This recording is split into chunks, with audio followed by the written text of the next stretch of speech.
HRN listeners. As we celebrate our 15th year, we are deepening our commitment to giving voice to the next generation of food systems storytellers, and we need your help. Our internship and fellowship programs help activate new possibilities for underrepresented and underestimated young people through experiential journalism, audio engineering, and production training. Through these unique programs, HRN helps food equity stewards build essential workforce readiness skills that expand their potential and foster economic mobility. Please consider supporting these critical programs. And with a minimum donation, you can be entered to win a dinner for two at an amazing restaurant in one of 8 cities and tickets to a concert at a great venue in one of those cities. We have incredible partners across the country who have donated, as they also share our passion for helping to educate the next generation of food systems storytellers. Check out heritageradionetwork.org/15 to donate and enter to win today. That's heritageradionetwork.org/15 to donate and enter to win today. And make sure you donate before March 31st. Thank you. This episode is brought to you by Visit Ithaca. Ithaca, New York boasts an authentic craft beverage experience, tasty farm-to-table culinary adventures, and scenic outdoor recreation among 150 waterfalls. Plan your trip today with help from visitithaca.com.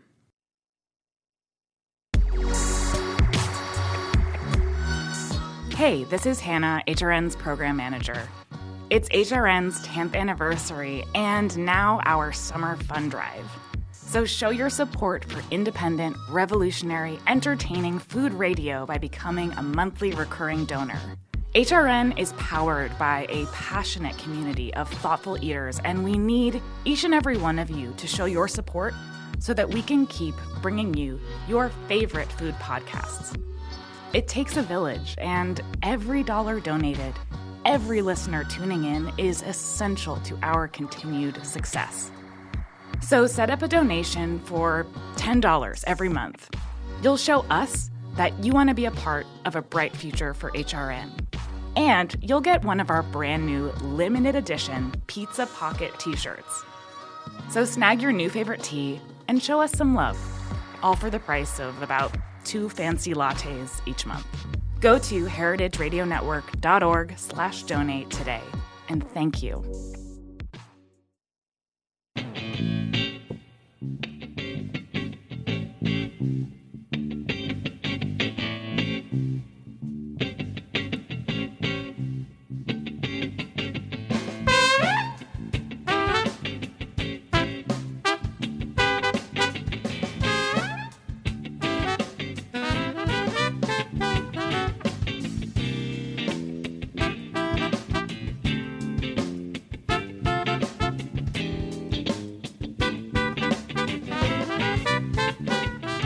Welcome to the Grape Nation, your weekly wine journey. Our guest is Chris Leon.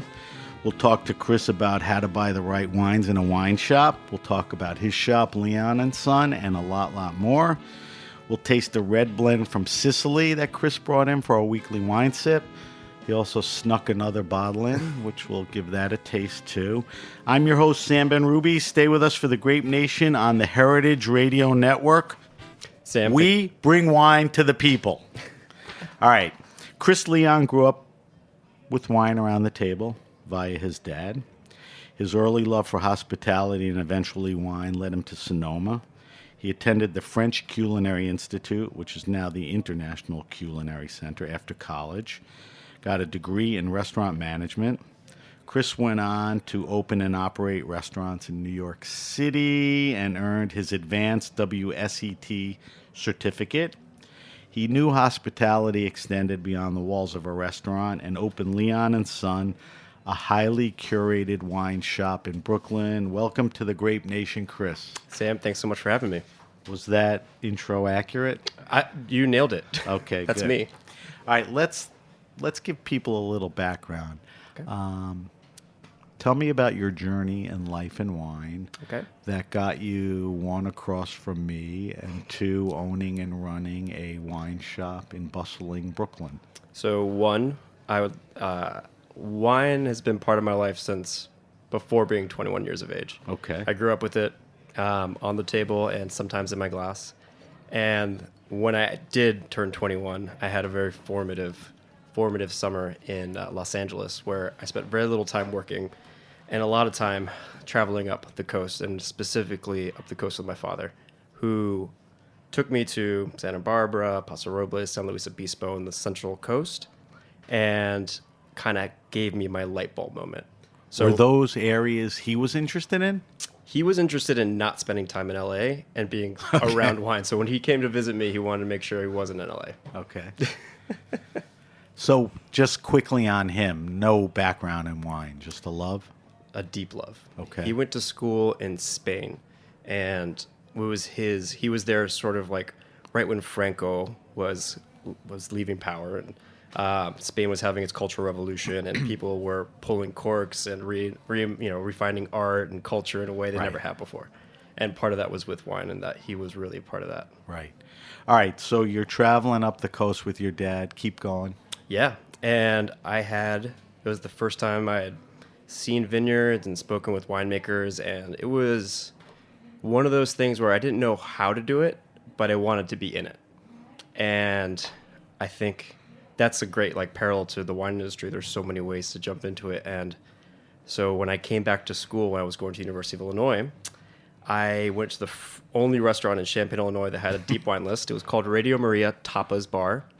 And they had a 300 wine, bottle wine list, Tres Picos and everything. And I wanted to be there. And they asked me what my experience was, and I said none. And so they put me in the kitchen. Okay. And that was Got through the door? Yeah. And I completely sacrificed sort of any social life I had my last year of college so I could have that experience. And it was formative. It kind of took me off into falling in love with hospitality, falling in love with wine, and sitting across from you. So this is your senior year in Champaign-Urbana. Correct. At, how good is a restaurant in Champaign-Urbana?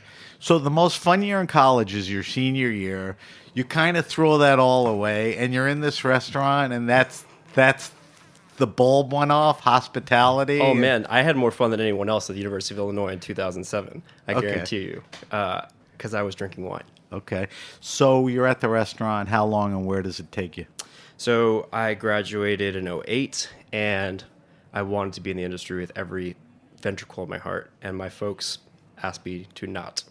They asked me to, please, Chris, use your degree, go do something that involves not being in restaurants. So I tried that, and I tried for 3 or 4 years. I started working for a children's charity that I loved.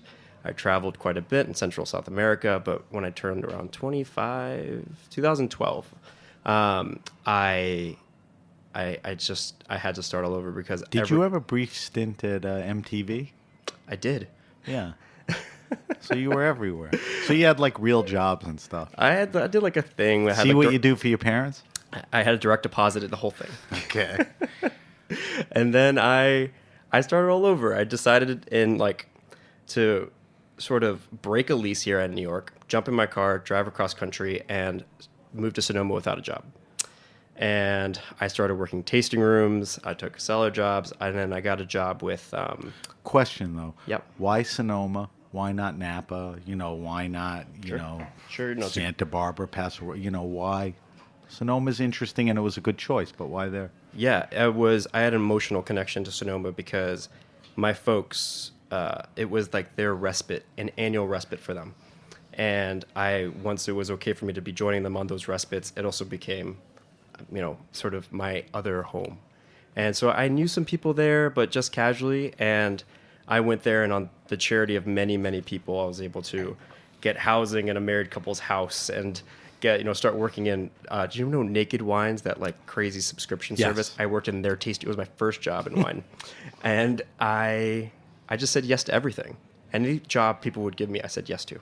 Just to be there and, make a living and all that. I loved it. What does that lead to? Did you get to any wineries or anything? Absolutely. This was in 2012. And the pendulum was really swinging. New California was a term that was just starting to be branded. Mathiasen was starting to be distributed nationally. And it was one of those things where John Bonet at the Chronicle was pushing that. Yeah, and he was still writing at the Chronicle at the time. Yeah. And I heard he was starting to write the book, and I was so excited because I was physically watching it happen. And I wanted to not only be a part of it, but I wanted to tell that story. So I always knew that I was going to be on the East Coast. I'm an East Coast guy. So when I was done with the 12 harvest, I stayed through the end of the year, and I came back to New York kind of in the same way that I came to the West Coast, with no money and no job. So then what happens? What year is that? The end of 2012. 12. I went So to- what you did what you wanted out west. Correct. You knew you were coming back. You came back. Like you said, you just traveled across, no money. And did you have a notion of... I still drive that car, by the way. Good for you. Did you have a notion of, restaurant, wine bar? I thought restaurant. Okay. I went to the French Culinary Institute, like you said, correctly. And I think it's now the International Culinary Center. ICC. Yeah. There's also an ICE. So ICC. Yeah, I IC. get it all confused. And I landed what I think is now one of the best jobs I've ever had. I started bartending at a restaurant called The Tangled Vine. I don't know if you're familiar with The Tangled Vine. Sounds familiar. Where was it, in the city? It was 81st in Amsterdam. And Cool neighborhood, residential. yeah, and you couldn't ask for a better place to cut your teeth, because it was an all old world wine list. And again, this was in the end of 2012. They'd been open for a year. They had an orange wine list in 2012. Wow. People were asking me if wines were made with oranges. That's right. And I went from learning about Hirsch and Littorai and True Sonoma Coast to trying to figure out what, they had Courcheverny by the glass. They had things that were, I still think to this day is super ahead of where a lot of programs I was are just at. going to say, it sounds like they were ahead of their time. But you were allowed to make mistakes because it was residential. You were allowed to learn. You didn't have to come in with, with your sommelier and your pin and understand. You could go in there, pull corks, and have a conversation with guests because you were both learning. Right. And that was awesome. Now, the owner was who? Was this the guy driving that? No. No? It's a guy named Bruce Kravitz, and he was just a guy who was dedicated to the neighborhood. And I had a vision to open a wine bar, and he hired somebody who now works for David Bowler, Evan Spingarn, and he who manages the German portfolio, and he put the list together. And it's funny to see the family tree from Tanglevine now, this little place on the Upper West Side, because there's a master somm from there. There's now a winemaker from there. There's someone doing national sales for Rico. And we were all in our Wow. early mid-20s. And Very it's cool. so cool just to see. And it was my first job in New York City restaurants. Wow. So how long were you there? About a year. And then I jumped over to Aska, the first location of Aska, which is a Scandinavian restaurant in Williamsburg on White Street. And then I went and opened an Italian wine bar for somebody else in the Upper East Side called Bar Prima. And it was like my tumble down the rabbit hole of Italian wine, which I'm still in. Were there a bunch of wine bars up there or not really? No one really pushing. Yeah. It was on 81st between 1st and 2nd, which is... Big residential. Why Italian? The owner wanted a... The owner was dedicating it to his wife, who had passed away, who was Italian, and it was important to him that it was Italian. It was, I don't mind saying this because he's a nice guy, and I think he realizes this. He didn't come from restaurants, and it was an amazing learning experience for me because he got to just hand over this enormous responsibility of opening and then operating, even if it was a small operation, and buying. When you look back, I'm sure there are things you would change or whatever, but do you think you did a good job? I think I did a great job. Okay. It's funny because I was really into the other at the time. I was really into kind of finding the most esoteric, interesting thing that was happening in Italy. And now when I reach for Italian wine, I want to just be comforted with the smells and aromas of Right. Nebbiolo and Classic Chianti Classico and stuff like that. Right. All right, so you're there how long? I want to say 2.5 years. You stayed for a while. Maybe a couple years. I signed my lease to Leon & Son while I was still working because the licensing for retail is so bizarre that You knew it would take time. and that it was contentious enough that I might not even get it. All right, so we're at an interesting point because, you cut your teeth on opening this place on your own. The owner's not that involved.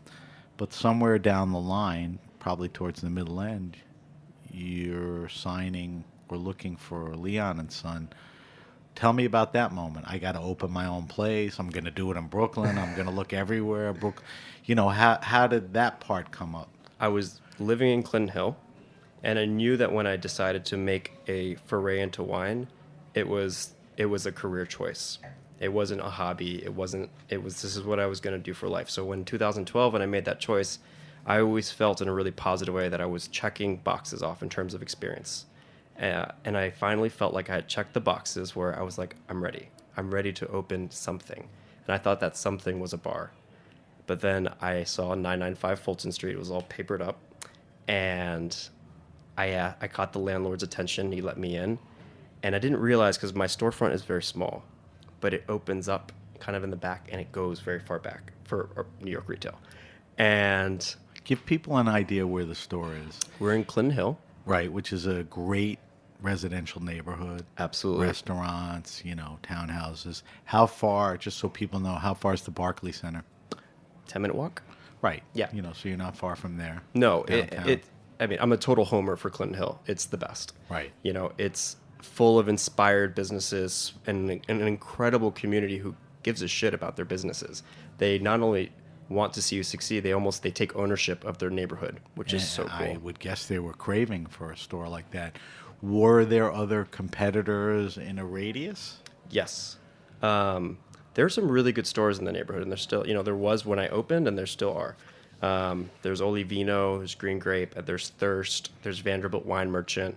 I'm sure I'm missing somebody. And everyone can hold their, client base and thrive to what extent they want. I hope so. I'm the believer in, the tide rises all boats, and we're all far enough away that I know that we send customers to neighboring stores because... If it makes sense. Absolutely. So when do you leave Primi?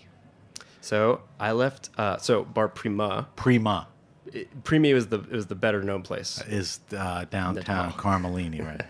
Bar Prima. Go ahead. I left in 2015, early 2015, maybe late 14. It's a little bit of a blur. I got my license, and I will never forget this. I got my license in March of 2015, and we opened the doors in May of 2015. Wow. I was like, Can you do anything before the license? Can you do construction or anything? You can, but you'd be crazy to. So at that point when you got it, that's when you started. In that 2 months? Oh, I wiped it. You put together the shop? Oh, man. Jesus. And it didn't have Inventory, everything? Stuff on the shelf? I already knew the selection, though. Yeah, that part is... That's the easy part. Yeah. The building, I never built anything in my life. I'm still not handy. My wife is the handy one. But it was a raw space. There was no bathroom. It was just subflooring. So the double-edged sword is that it was a raw space, and you had to spend to build it out. And we spent $50,000 to build out the space, which is New York. It's like nothing. Nothing. And but the beauty is we got to build what we wanted. I'm so proud of it. And you don't need to go over the top. No, we have. I mean, you have exposed brick and stuff, right? And we've grown into the space. We opened up with like 350 SKUs. It's just so, and zero staff. Well, we'll talk about that in a minute because I'm sure you have more staff and more SKUs. So you opened in 15. Yep. In what'd you say, May?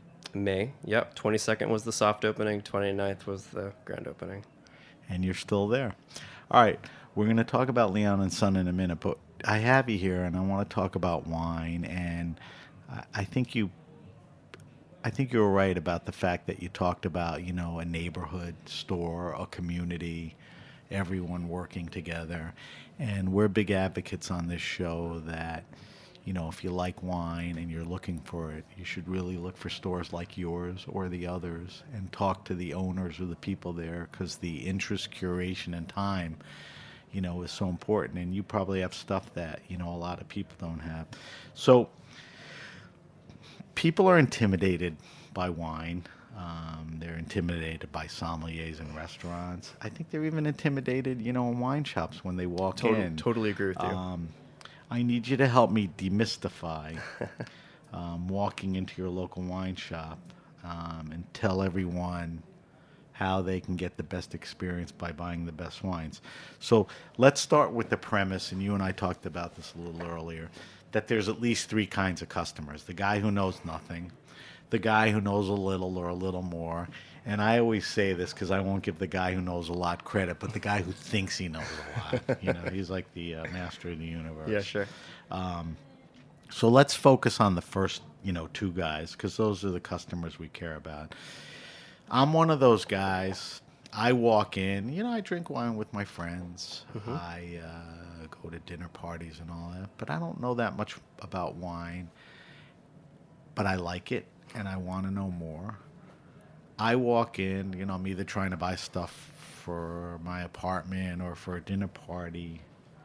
What do I do? I mean, I walk in. What should I be telling you? What are you going to be asking me? The responsibility isn't on that person; it's on the staff and it's on the owner. And that what those people should be doing is engaging in a way that I'd hope a restaurant would want to engage. And it's a big thing I've never worked retail, so I can only speak to what we do. You brought the hospitality into the store. We treat the shop like a restaurant. Almost everyone in the shop either has a restaurant job, either some in the city, or they have worked in restaurants.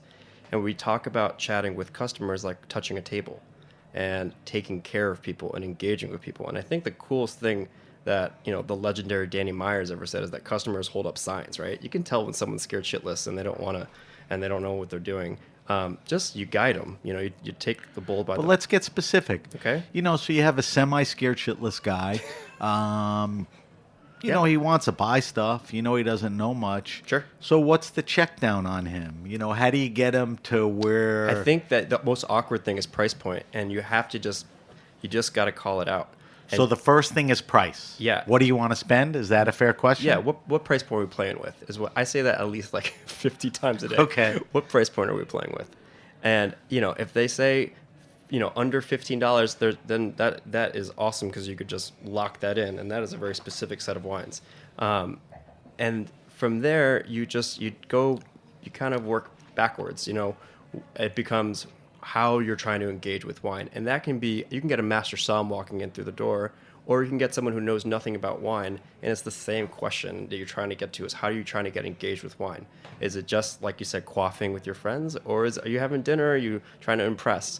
And it really ends up driving the conversation. So in that situation, I would tell the customer just to, be totally transparent about what you're trying to spend. Everyone just wants to help you. Don't feel like you have to be a baller. No.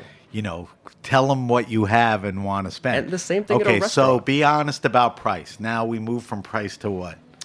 We moved, and then why are you picking this up?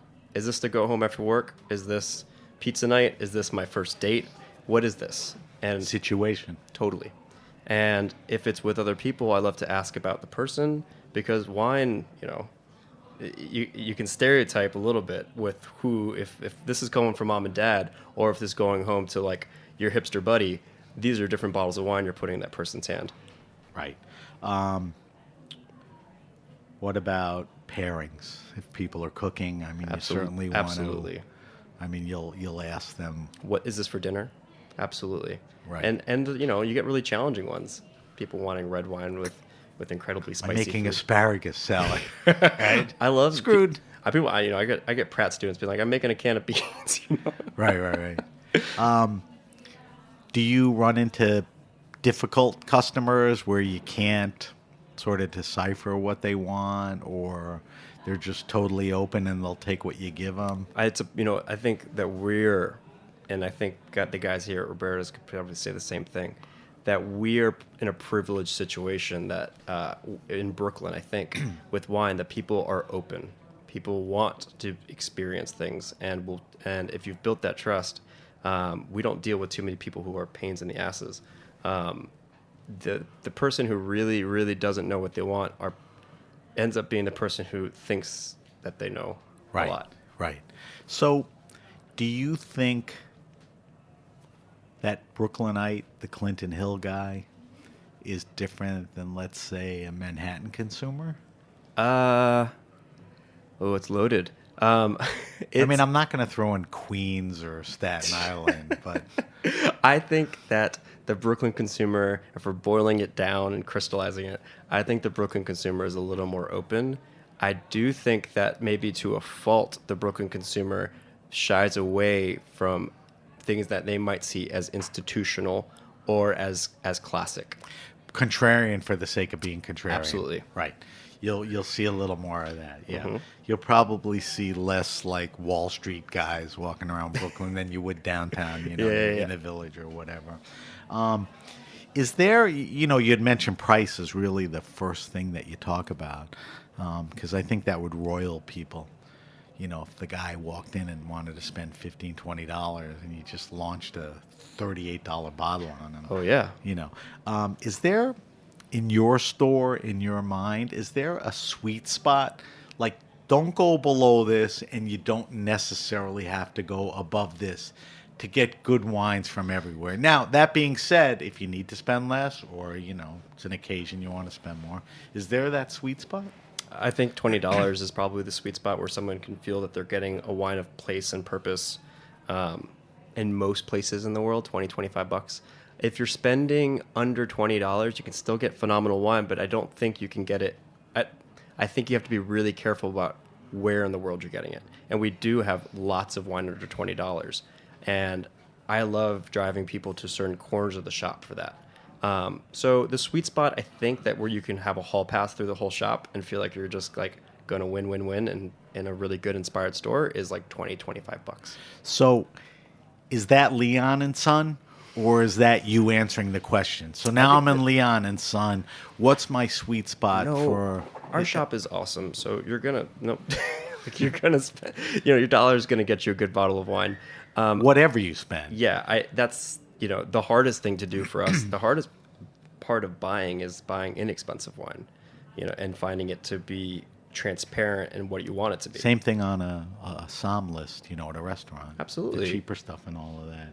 So wait, say that again, about $20-$25? Yeah. Yeah, I know. We'll get to that, but that's... Yeah. Well, yeah, we'll get to that in a second. One of the things that I've noticed, I think something that's been dominating, wine in this show is the consumer. Millennials, Gen Xers and all that, different habits than baby boomers and those other guys. What's the difference with them? Are they more interested in the story than the name, than the price, than the status? I mean, have things changed? No. Really? Explain. No, I think that things are like branded slightly differently in terms of how they're experiencing, but they're looking for the same thing. The same guy who was looking for Schaefer Hillside Select in 1992 is the same person who's trying to find Frank Cornelissen Magma. It's good point. It's the same thing, and and there's really cool, great things about both those things, and there are some very cynical things about both those things. So, the equation is that guy now is looking for what are the hot or hip trophy wines or whatever. It's aesthetic. Not so much the story that this guy hand tills, but like the guy in 92 might love that Doug Schaefer got to Stag's Leap. He carved into this hill. He might love that story. And there might be the guy who really loves that Frank has this experience on Etna and is just making inspired, honest, stripped down wine. Right. But I think I think that they're closer than I think the narrative out there actually says. It's a good point. It really, I didn't think of it that way, because when I talk to guests about millennials, when they go to restaurants, less patience, less money, they care more about the story of the chef and all of that. But I think with wine, it's sort of right too, because there's enough influencers that are talking about Frank Cornelissen or all those other guys. All right, let me tap into your head, because you do this, I'm sure, in your sleep too. Tell me about some wines, varietals, grapes, producers, regions of recent current, that are exciting you. That maybe you're ordering this year that you didn't last year. I mean, what's like there are like these wildly popular producers, like we're talking about Frank Cornelissen. They get a lot of love on Instagram and social media, and I think some of them are like really worth the hype. And one of them is Method Sauvage in California. Those wines. Who's behind that? It's I can't remember his name. Yeah, I just thought maybe you would know. It's Sauvage, Method Sauvage. And what kind of stuff are they making? they're doing, he's working with Cab Franc, Chenin Blanc, Chardonnay, the style is the wines are just, they're delicious. They're made very naturally, and they kind of hit those marks for what people are looking, and they check the boxes for what people are looking to kind of glom onto that story you're talking about for what is, I think you're referring to, natural wine. Right.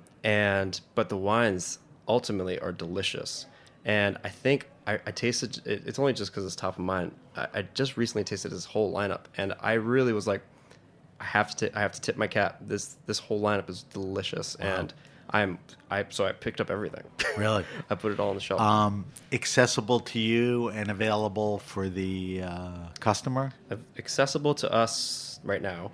But it doesn't sit on the shelf, no. I guess is the point. Well, a couple cases of every SKU, right. And they'll be there for 3 or 4 weeks, and but they're all in the 20s. There might be one that's like $30. Wow. And that's California. You couldn't look to a vineyard specific wine, 20, 25 years ago coming out of California that was inspired for 24, 25, $26. It just didn't exist, and he's doing it, and I got to take my cap off. Good one. Give me one or two other ones. Anything in Europe? Yeah, absolutely. The Viola wines from Sicily, although they are Viola is the maker? Alessandria Viola is the Viola? Exactly. Okay. And the wines, he works with Catarato, he works with Nero d'Avola, Grillo. I especially love the white wines. The white wines are, again, they're made in kind of all they're made in a way that is very natural, but they, for me, are just incredibly delicious wines that I would be happy to put in anyone's hands. And I don't know if you're seeing a theme. The wines, for me, always have to come down to being just delicious, being able to, regardless of how they're made. I'm fine with that. Yeah, but that's one of my... I know that's a crazy thing to say out loud, but I think when we're talking about wines that can sometimes carry VA, Brett, and can carry some things that come along with natural wines. Part of the natural wine discussion. You want to make sure they're delicious. Right. Give me one more. Anything come to mind? Yeah, absolutely. So Viola, Method Sauvage, and I tell my listeners we post all this stuff. Oh, cool. On social, so people can. I'm going to put it out there because she's amazing, and she's a one-woman show, and she doesn't make it into the market enough, so I don't think she gets enough TLC. And her name is Faith Armstrong, and she makes Onward wines. ONWARD. Yeah, like where? She was based out of Sonoma County. She works out of a custom crush facility. She sources though from from Suisun Valley, from up in Mendocino. She's a dear friend, and she's like, pet nat's the coolest thing, and she was the third person in the United States to make a pet nat. Really? Yeah, it was Salinia, which doesn't exist anymore, Donkey and Goat, and then Tracy Brandt was on last week. I heard it. Yeah, she was great. So she really has a little play in the history of that, pet nats in the U.S. and everything. And she's so talented. Now, do you have Onward at the store? I do. What kind of stuff is she making? Is she making a pet nat? She makes a Malvasia pet nat, which is like what everyone should replace their like brunch drink with. Right. Because it's so good. I can't sell pet nat hard enough. And like you said, for brunch, it's like perfect. Oh, it's perfect. What else does she do? And then, it's funny because she's known for doing all these cool, small little things. And then she makes, and I love her for it, she makes single vineyard Pinot Noirs, which are, they're so pure fruited, they couldn't be anything but California Pinot Noir. And I love her for it because it's exactly what they should be. So it's Onward. Faith Armstrong. I'll definitely post that. All right, Chris, we got to take a break. We're talking to Chris Leon. Chris is the proprietor of his own store, Leon and Son, in Clinton Hill, Brooklyn. A highly curated, as you could see. After talking for a half an hour, there's some very interesting stuff on the shelves. When we come back, I want to talk about the store specifically, Great. What you're doing there, what's going on. You launched a wine club. I want to subject you to our wine list. and we have a couple of wines to taste for our weekly wine sip. So we got a busy second half of the show. Awesome. This is Sam Ben-Ruby. You're listening to The Grape Nation. We'll be right back.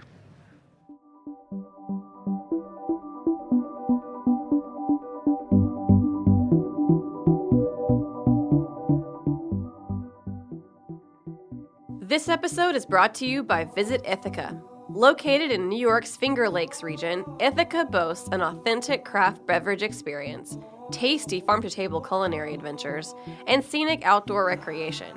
As the saying goes, Ithaca is gorgeous. The city is home to 150 waterfalls and gorges sprinkled through its downtown and sloping hillsides. State parks and acres of natural lands offer outdoor recreation for every level of enthusiast. Come stroll among the cool ravines, scenic hiking trails, and natural vistas. Ithaca is home to Ivy League Cornell University and Ithaca College, resulting in an influx of new cultures, new tastes, and new energy every year. There's so much to explore, from art galleries and museums to unique attractions like the Cornell Lab of Ornithology. Ithaca sits at the heart of a blossoming heritage and craft cider industry. Some of these delicious ciders can be bought in market, but many of the most unique varieties can only be experienced with a visit to Ithaca and this great cider region. Go to visitithaca.com to get inspired and plan your trip today. Still, I don't want to go to bed.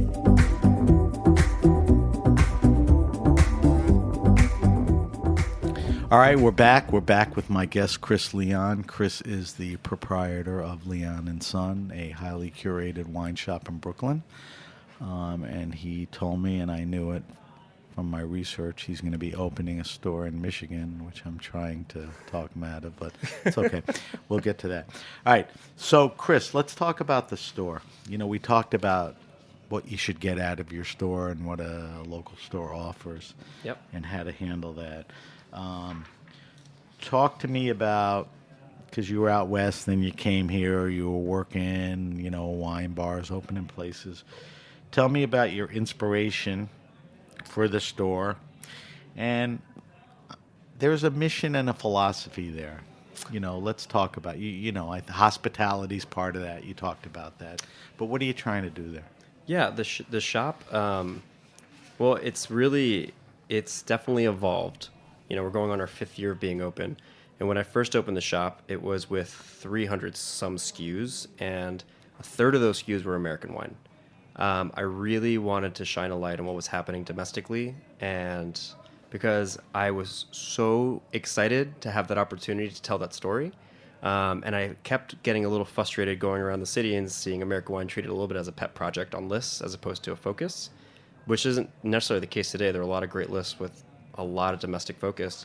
And then as the store got to flesh out and get more staff, and I was able to dedicate myself kind of solely to buying, I've been able to champion, you know, these kind of progressive producers that we're talking about, but they are sitting shoulder to shoulder with what I think are the icons of the wine world and the institutional corners of the wine world. So that for me, that's Burgundy, that's Piedmont, Champagne, Tuscany, so on and so forth. So those are all well represented. Very. Good list of champagne. A lot. Wines from Piedmont, you know, beyond Barolo. Yes, a lot. And how do you play the Burgundy thing? It can get expensive and hard to get. You know, how do you bring Burgundy to your store and your client? You know, our least expensive bottle of Burgundy is probably, I want to think of what it is. I don't want to lie to you, but I want to say it's Macon Fessigo from Macon. It's like 1999 Chardonnay that is like is biodynamically farmed and is absolutely delicious, classic Macon. All the way to, we have had DRC, we don't have any in the shop right now, and we got everything in between. There's an insane amount of Burgundy, and to have that in Brooklyn and have people buying that is just a crazy privilege for me. Right. And it's important to have it, right? I mean, you need it for, you know, that client base. Yeah, I need it for that client base, and I selfishly need it because I just think they're like, you know, they're just important wines for a reason. I don't think they're cynical. I think they're I feel so, like I said, so lucky that we can talk about Method Sauvage. Right. It's Chad, by the way. Okay. And came to you. yeah, bubbled up. And and then we can have things like, Armand Rousseau, and have, Salon champagne. But, and I think it goes back to the California thing, but it carries through. There is sort of a theme. I mean, you're looking at smaller growers, family growers. I mean, where are you at with that? Absolutely. So, I think that I have a very open philosophy to what we bring into the shop, but it's always boiled down to, if I can't point to a person or a specific place that the wine's coming from, I'm not considering it. So you need to satisfy you. I need The guy behind the vineyard or the place. Yeah, it's not. I don't. I'm going to taste the wine before I know sulfur additions and yeast contributions and nutritional facts about how the wine is made. But those are the two things that I absolutely need to know if they're going to go on the shelf. And after that, that's it. Then I'll taste the wine. Do you taste everything you sell? Can you, or? With the exception of like highly allocated items, things that like you kind of have to say yes or no to that are bigger than you. What's an example of that? I'm just curious. We were just talking about Frank Cornelissen. Okay. So I mean, it's built in that. Yeah. You're not going to worry about it being sold or the reputation. highly popular wines, but it can go from classic to supernatural and everything in between. Right. So when somebody walks in the store, they can expect the extension of hospitality that you had in a restaurant, a curation of the wines. What else? Being able to take care of people it's not that hard to have a good selection of wine in New York. We're kind of in Mecca for wine. And accessibility-wise? I think... Like you can get almost what you want, which is more than most people can get? Yeah, you can tell a story with your shop or your wine list if you're working hard enough. And that can't be said in every wine market. Right. We're so lucky here. Right. The hardest thing to do, I think, as a retailer is to consistently have a team that wants to take care of a community, that wants to take care of everyone walking in through the door. And that's probably what I'm most proud of. Right. So I'd asked you before the break, tell me about some stuff that's exciting you. I'm curious about the other side. What are people, unsolicited? I know we talked about the check down. What do you want to spend? Mm-hmm. What are you serving? Who are you doing this with and all that? When you roll all that in, what are the buyers? I mean, what have they been drinking? What are they looking for? What are some of their, patterns and trends? Can you focus on that a little? Yeah, and it's funny. It's changed. It's changed. So I'm sure. With wine, let's talk now. Well, it's crazy because wine's an agricultural product, right? Like Right. It only comes once a year, but it's changed so much in the last couple of years. Orange wine it's unbelievable the amount of thirst for wines with skin contact, white wines with skin contact. With your customers in your store right now, Correct. Still going. It's unbelievable. Really? Yes. Tell everyone quickly what an orange wine is. It's a white wine. So white wines are typically just juice, the juice that's fermented without any of the skins being in contact. And red wines are made with fermentation with the skins intact. Right. So you're getting color extracted. Color, right. So when you have an orange wine being made, you're getting white wine that are being fermented with the skins on. And so you're extracting the color from the skins. So people come in and go, hey, listen, I want to try these orange wines, or I've been drinking them for a while. What do you got? So that's one of them. Give me another thing. Yeah. Chilled reds, like really kind of swaffy wines that like require a chill that are red wine. Let's talk about a few of them, because that's definitely a thing, chilled reds. What are some of the wines that fall in that category? Specific wines? No, I mean, specific grapes, region, give me anything that comes to mind. Yeah, if you're a customer, and if that's who the question's for, they should be asking for wines that are going to be low tannin, perhaps made carbonically, and for me, they can be black or blue fruited, but the real pleasure comes when they're red fruited. A little lower alcohol? Lower alcohol. Okay. And I think you can use the term. You can just straight go into a wine store and ask for a chilled red. And if it's a wine store that is paying attention, there should be lots of options. Right. So all those kind of add up to chilling it. It would be best for that. I'm always curious, I'm pushing local wine stores and I believe it wholeheartedly. But what happens when a guy comes in and you recommend a wine and he comes back and he goes, that wine sucked?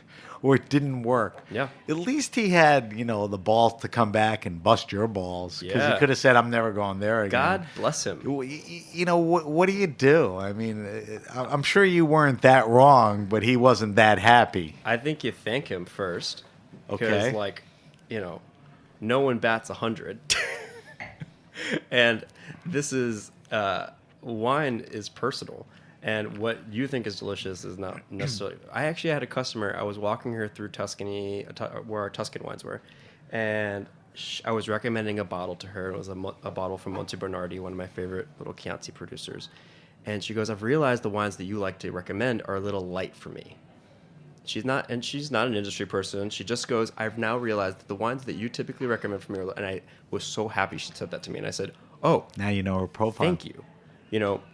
The only time I've taken issue with somebody told me that I sold them the worst $30 bottle of wine that they've ever had, and she didn't bring it back, and I very politely opened the same bottle in the shop, and I said, "Would you want to retaste it?"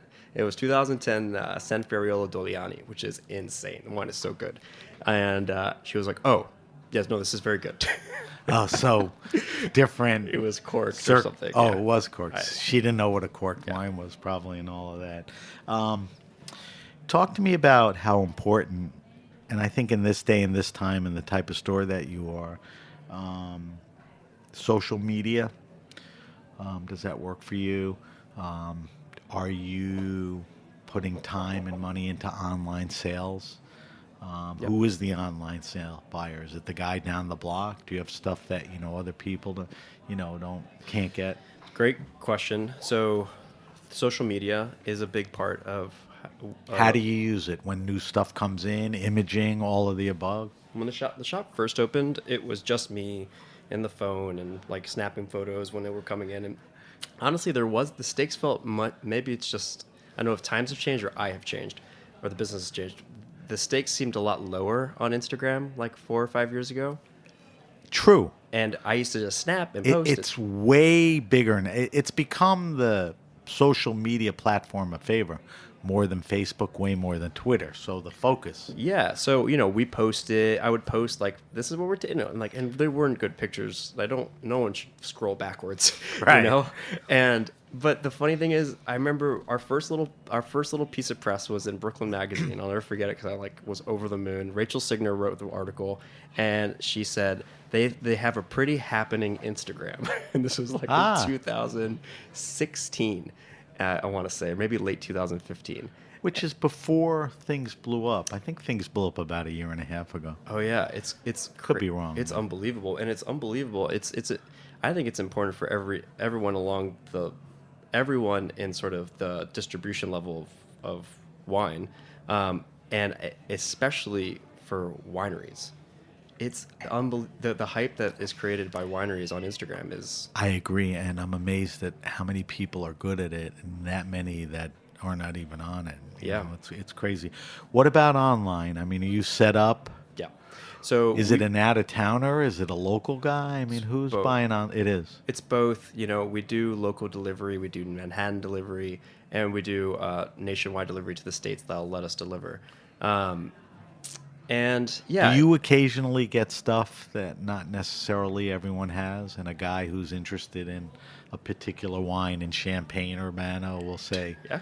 But it's funny that wine could be like it could be Conterno, or it could be something funky. yeah, it could be some Cours Chevrolet that's unfiltered, and they just don't have access to it, and it's. I guess you need one guy who wants one wine that you have. Which we should encourage anyone who's operating or making a list to just do your thing, because there's going to be an audience for it. You don't have to pander. And I found that there was, whether it be down the street or in Champaign, Illinois, there's somebody who wants to drink good wine. Right. I'll ask you this later, but I'll ask you now. If people want to follow Leon and Son on Instagram, what's the handle? It's Leon and Son Wine. That's it. Yep. At Leon and Son Wine. All right. I want to talk about the fact that you started a wine club. It's called Leon Circle. I have 2 questions. Answer the second one first and the first one second. Okay. the first question, I forgot what I just said. It's first, So just- first one, second one first, first one second. You have 2 questions. for Okay, me. so how'd you get the name Leon Circle? That's second. Okay. The real question is, why the F should anyone join a wine club? Oh, well. Like, why? We talked about people don't have a clue and they should go in and all of that, and I think the answer will extend to that. But why am I joining a wine club So we'll pause on Leon Circle and just talk about wine clubs. in general? I think it depends. You join a wine club either to learn or for convenience. There's maybe something in between, but really those are the silos. And some people really, they don't want to think about it. They want wine to show up and they want to pull a cork. And if they're learning something amazing, So there are people who will let it go in someone else's hands. yes. Like Chris, I love you for the hour we've been together. You ain't picking my wines. But there's a ton of people that are like, pick my wines. Yeah. So that's that. And the convenience is I drink a lot of wine, Yeah. shows up. I drink well and drink well with me. Like that's kind of the Leon, the club sort of lends itself to the name. The whole point that I drink best with my friends, and Leon, you're going to be in the inner circle. That's kind of how we look at it. Right. All right. So let's do, what is it? First question, second now. So what is Leon Circle? It's a wine club from you in the store. Correct. And just tell me a little more on how we get involved with it. So my wife and I launched Leon Circle a year ago, and a lot of people had been asking me for a long time to start a wine club, and I never had the bandwidth, and B, to your point, never really cared. And then I started actually seeing what was out there, and there are some good clubs out there, but there's a lot to be desired for where people can drink well and not be spending a ton of money. And so there's really, I think there's some very like high level wine clubs that are sort of meant for the industry. Right. And then there's a lot of cynical wine clubs, for the lack of a better term, things that people are either unloading inventory or selling Right. proprietary wine. Right. A And little disingenuous. totally. And so I wanted to basically try to get a club that reflected the experience of buying a wine in the shop. And that means that they're wines that I'm excited about, A, and B, the information is going to hopefully be digestible, because we try to speak about wine in a very human way in the shop without trying to bore people to death. So let's talk about specifics. I joined the wine club. Let's talk about mechanics. Yep. Annual, quarterly, how many Monthly. wines, monthly? Yep, monthly, $75 a month, 3 bottles. They come with notes on the wine with a little bit of context. I think the most important thing that came out of starting the club and try to just workshop what it means is that we found out that people in the shop who shop there, they don't care so much about the fruit profile. They care more about how wine feels. And so talking about wine and how it feels in every month was so we try to boil down the things that we think matter. And we do that on a monthly basis. So I don't want 12 months of wine a year. Am I locked into that? No. Nope. So how does that work? It's month to month. You get charged on the first of every month. This is where I wish my wife was here, because I'd hear her be like, Chris, he just wants to know how the wine. It's every month. It's 3 bottles, $75. And at any point you need to pause or stop or cancel it, There you you can. go. We do have gifting options for 3, 6 in the year. So there's flexibility there. I mean, yeah. You're working with the. Where do I go if I want more info? LeonCircle.com. Okay. All right. We'll talk about that one more time before we go off. We're running out of time. I want to subject you to the wine list, and I want to talk about some of the wines that you brought in. So let's do the wine list. We ask our guests 5 questions. Everyone gets the same 5 questions. Don't dwell on them. Don't obsess over them. Just answer the friggin' question. You got it. What are you drinking now? What are you drinking for the store? What's in your fridge? Sometimes it's seasonal. Yeah. What's going on now? I'm drinking a lot of Sicilian wine. Okay. As You brought in, and we'll talk about the weekly. Why? I think that the wine, I mean, for me, there's like, it's manifest destiny. There's so few DOCGs, so people aren't shackled. And you're finding that people are really experimenting successfully. And so I'm seeing a lot of inspired stuff come at a very reasonable price point. So We're going to talk about the maker, actually the two makers you brought in, but beyond them, give me a reco or two. Yeah. Etna's diverse, but I'll boil it down to, I guess, to Etna on the east side, so volcano wine. And I love the wines of I Custodi. They both the white and the red. Spell for me. I space Custodi, Custodi. Okay. And one of the things about Sicily is the value's really there, right? Price-wise. Absolutely. Give me one more. And then we talked about Alessandro Viola earlier. Right. I'll mention that. And then I love Calabretta.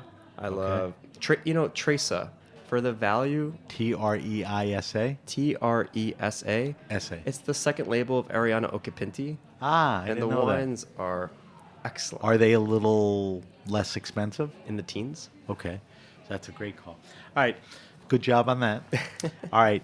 Chris Leon's favorite wine and food pairing. Goofiest question in the group, but something a few times a year, a few times a month. At least works well. At least twice a month. It is some version of heavily salted roast chicken and Chardonnay, whether it be from France or the United States. Really? Yeah. So a very salty chicken, very heavily salted like the road. And what cuts through that or complements it is a Chardonnay. Is the American one full-bodied, steely? What? It's typically of the more progressive. Okay. I'm literally just imagining a bottle of Arnold Roberts being opened next to my. That's a good answer because that's definitely a type of profile. All right. You should do a yeoman's job on this one. And don't feel like you're leaving anyone out or not. But favorite wine restaurants and or bars. You could stay in Brooklyn. That'd be great. Okay. People that have the selection, have the knowledge, have the environment, the vibe. You just have a good time being there. Yeah, absolutely. So can I give you a couple? Is that allowed? Take 2, 3, 4. Awesome. And a handful are in Manhattan. There's Crown Chai, which is downtown. Fairly new, very heralded. And his list is worth. The list is as good as the food. Yeah, absolutely. And Okay. Luke's a buddy. He lives in the neighborhood, so Okay. he's a customer and just like. Is Luke the owner chef? He or- is the wine director. the wine director. Okay. He's the man. If you want to drink Burgundy and actually don't have to spend that much money, most people don't know this, Batard. Batard. My brother-in-law does the list there, so I'm also a little bit of a homer. He's the man. That's okay. So Batard is Druni Perrin. Is that still Marcus? Marcus Glocker. Glocker. Yeah, good memory. And if you look at their wine list, you can get some good value. Yeah, he's got gems everywhere. And the food's incredible. Yeah. That's a good one. Give me And one or that- two more. And then Ariel at Niche. I really just have to take my cap off to what she's doing. And then Can I make a shameless plug? Sure. Monday night, July 15th, is the Grape Nation night at Niche. Oh, cool. Come on down. Pick 4 wines. The wines are picks from my guests. She doesn't need she I doesn't. couldn't do you because didn't meet yet. No worries. It's not like she needs any more press, but I gotta say, I hosted there, I don't know, like a month or Yeah, I two ago. remember that. And it's so Which was nice that she put, representation of retail. She has distributors. it's so cool. And it's Yeah. human. It's such a human experience, which I absolutely adore. So I agree with you on that, and come on out this Monday if you're listening in the next few days. Give me one more. Good job so far. I appreciate it.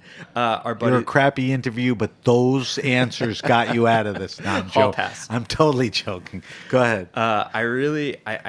my buddies down the street from the shop are The Fly. It's a roast chicken place, and it's Never heard of it. The whole list is the majority of the list is under $60. The Fly. The Fly In Clinton Hill? in Clinton Hill. Great. Great answers, Chris. All right. Favorite all-time wine? It doesn't have to be one. It could be more. I say this over and over. It used to be the most expensive and rare. Now it's experiential. It could be any of those. What is an important wine to you? It requires a touch of context, but 82 Chapelet. Okay. Love that. I came back from that time in Sonoma, and I got home right around Christmas, and I was really just starting to understand wine and understand that it needs to be kept well. and my dad had an okay selection, a couple hundred bottles. Sorry, I'll be super quick. No, I we're was fine. dusting off the bottles because I was like, Dad, you got to drink some of these, man.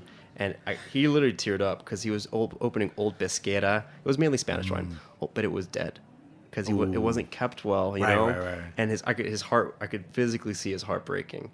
And we found a couple bottles. I found this bottle of Chapelet, and it's embarrassing because they had branded the bottle for like, I don't know who it was for, but it was embossed for like Merry Christmas. Oh, boy. So someone had painted on the winery had, and I was like, let's open it. We dusted it off. I opened it on our deck in the middle of December, and it was absolutely stunning. So that's great maker, great wine. But was 82 any kind of significant year or not necessarily? Great vintage, yeah. 82 seems to be like almost like a global vintage. It's crazy. I mean, it launched Parker in Bordeaux, wasn't bad in Napa. Yeah. Well, the funny part is the same day because that Parker crushed 81 Cheval Blanc, and he said this is a pedestrian wine. Oh, really? He said this. If you blind this isn't a real wine. And in that same day we opened 81 Cheval Blanc because my dad had bought it upon release for like, I don't know, $50. Whatever. Yeah. And also singing, and this was the wine that was like totally torn apart by Robert Parker. But I just want to say a thing about the 82 Chapelet that I went down the rabbit hole after that wine, and I realized Kathy Corson made that wine. She did? Yeah, she was the winemaker of Chapelet until like 88, and I didn't know that. I think I knew that. I forgot. She's making some great stuff on her own now. She's unbelievable. All right, good job on that. 82 Chapelet. I think 87 was a killer vintage in Napa. Even though, it got better and better. All right, last question. And if you can't answer this, nobody can. This is why you're here. Okay. We ask everybody, recommend the best wine around 15 to 20 bucks retail. The setup has been beaten to death. My kids are in their 20s. They're going to a dinner party. They're going to give a gift. They ain't bringing a $9, $11 bottle of wine. Embarrassing. They don't have the money for 40, 45, 15, 20, impressing everyone. Yeah. What am I giving them for a red? Give me a white. I like Marcus Altenburger, Vom Kalk Blaufränkisch. Okay, wow. So Altenberger. It looks like Alten, Alten, and then burger, like I'm eating a burger. Okay. Blankenfrosch. Blaufränkisch. Blaufränkisch. All Vom Kalk is the name of the wine, but it means from limestone. Okay. And his whole estate is limestone, and the wine is like so much better than it needs to be. He tries to make it in an unserious style, all tank, slightly carbonic, but the terroir comes through so clearly. And it's in that price range? 15, 18, 20? I want to say it's $18. Perfect. Give me a red. That's a red. Oh, Sorry. I'm sorry. So we want to do a white. Yes. We're gonna go American. Go. We're gonna go Forlorn Hope, Queen of the Sierra White. It's $19.99, so we're inching. I'm getting to the ceiling of your price point, but No, that's fine. finding American wine. Forlorn Hope. I like to hear that. Yeah, Forlorn Hope, Queen of the Sierra White. It's an esoteric blend of Chardonnay and Riesling, and the Riesling. Just those two, or there's more in there? Just those two. And How does that work? Well for them? Oh, it's so tense. If you have a little bit of the texture, but it's like a freight train of acid. Wow. It's so good. All right. So like I said earlier, I will post Chris's wine list choices, and we're going to morph into the weekly wine sip. Every week we taste a different wine on air. For our weekly wine sip, I asked Chris to bring a wine in. He thought he had to impress me, so his first wine was like a $70, $80 bottle of wine. I said, Chris, man. It was just selfish. You got to... You're right. I would have been glad to taste it with you, but we bring wine to the people. So Chris brought in a 2018 Mortolito, help me with this, Calanioro. Yes. Yeah, you go. From Sicily. Organic. It's a blend of Frappato and Nero d'Avolo. What else can you tell me about this wine? It's in a not a super well-known area in Sicily, southeast, literally just staring at I think that's Tunisia. Okay. Right? It's staring at Africa. And it's an area called Valle de Noto, and it's made by a young guy who he looks like a sun-kissed surfer. Right. You know, he's probably like mid-30s and just makes 2 wines. There isn't a stave of wood in his cellar. It's all tank. Right. He makes a white from Grillo. He makes this red, and they both are like ocean spray. You know, They are delicious. yeah, They and really are. So let's evaluate it. So the color is sort of like a pale red. yeah, cranberry juice. Cranberry juice. It looks You like can cranberry see juice. through it, not dense. Let's go nose. I'm Okay. going to throw that to you. What do you get on the nose? I get like red apples and cranberries. You get red apples. Yeah, All right. Mouthfeel. Pretty medium. You know, not a thin wine. You wouldn't expect from the look this to be unctuous, but it's got a beautiful mouthfeel, right? absolutely. Mouth filling. It is. It has like soft. It's soft. It's softer and fuller than we would think. But it's still so fresh. Very fresh. On the palate, do you get a lot of the nose on the palate? What else new on the palate do you get? You get those apples and I cranberries? get apples, cranberry, but also there's like tons of zest and kind of this like lilac-y lavender flower. Some floral. Which but is- interesting floral. Which is classic Frappato for me. Now, give me classic pairings for this. This wine would do so well with like, I'm not thinking salmon. What's the Arctic char? Which is orange, Yeah. but a little different profile than Like a salmon. meatier, oilier fish. I feel like you would roast. You would just tear apart with this. Arctic char. So Arctic char and this Frappato Nero di Volo. That's a fancy. good pair. I like this wine a lot. What's the retail? About $25? 23, 22. 23. All right, before I let you go and we do the show wrap up, you brought in another wine which you may release on your Leon Circle Wine Club. Yeah, we're kind of tasting it together. Yeah, so it's a white wine. Tell me quickly a little about it. It's an Etna producer, so it's a little bit Another more. Sicilian. Yep. So we're in Etna. It's sort of a more iconic producer than Mordelito. They're named Calabretta, and they are very famous for making incredibly powerful feral red Nerello Mascalese, but you don't see a lot of the white in the market. And this is made from the white grape that is typically an Etna Bianco, which is called Caricante. Right. And so I'm tasting this kind of for the Tell first me time. what you think. Have you decided this is going on the club or not yet? So let's decide today, all right? I'm the final vote. Tavo gets one vote, and then I break it. What do you think? I think it's good. Not great. The bar is set high for Etna Bianco, And for the wine club. for the wine club, I think the nose is super classic though for people who don't It's a drink. nice nose. That kind of almondy, sort of bitter almond thing is so Italian and so classic Etna Bianco. So, good wine, good value, good producer. As far as context of the wine club, maybe not. It's a maybe. Were With a you capital hoping M. for better? I was. Okay. Hey, listen, we only do it honest on the air. All right, Chris, we got to wrap up. Okay. If you have a question, suggestion, wine happening, or event, hit me up at sam@thegrapenation.com. That's sam@thegrapenation.com. Follow us on Facebook at The Grape Nation. Follow us at Instagram at SBenRuby and the hashtag The Grape Nation. On Twitter, we're at Ben Ruby and the hashtag The Grape Nation. You can subscribe to the Grape Nation podcast on iTunes, Stitcher, Spotify, or wherever you get your pods.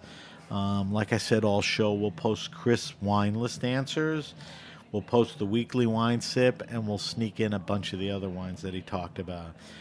Chris, I asked you this earlier, but let's tell people again. If people want to follow you, find out more, first, Leon and Son website, more about the store. Where are they going? Yep. So leonandsonwine.com Okay. is the site.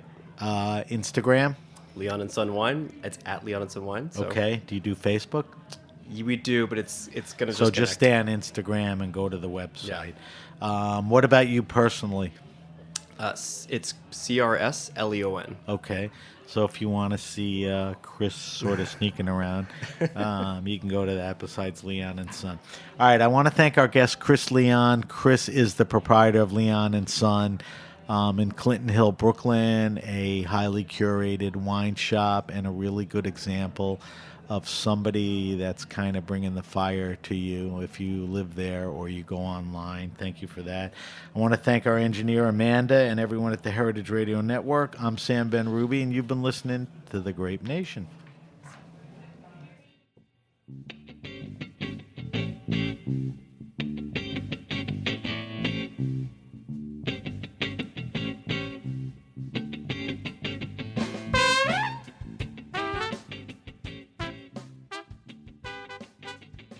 Thanks for listening to Heritage Radio Network, food radio supported by you.